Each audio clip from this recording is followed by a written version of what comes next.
অতীতে যেসব কথা বলছিলাম একদম শুরুর দিকে অনেকটা ঠাট্টা মশকারি মতো করেই বলছিলাম, কিন্তু সিরিয়াসলি তার পেছনে মিন করছিলাম।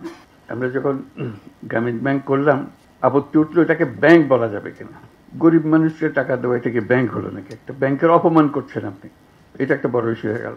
আমি বারে বারে জিজ্ঞেস করলাম ব্যাংক বলতে আপনারা বুঝেনটা কি, সেটা আমাকে বলেন। ওটা আর বলেন। তা বললাম যে এটাই হলো, আমরা যেটা করছি এটাই হলো প্রকৃত ব্যাংক, আপনারা যেটা করছেন এটা একটা নিছক লোক দেখানো ব্যাংক। তো এটার ব্যাখ্যা চাইলো সবাই, এখানেও আমি বলছি যে এটাই আমাদেরটাই প্রকৃত ব্যাংক, তোমাদেরটা লোক দেখানো ব্যাংক, যেটাকে তোমরা ব্যাংক বলছো। তা আমি ব্যাখ্যা দিলাম, বললাম যে ব্যাংক শব্দটার উৎপত্তি হয়েছে একটা শব্দ থেকে, যেটা হলো অর্থ হলো ট্রাস্ট, ডিপেন্ড করা। তোমরা সেটা বানিয়েছো ডিস্ট্রাস্টের ভিত্তিতে, অবিশ্বাসের ভিত্তিতে।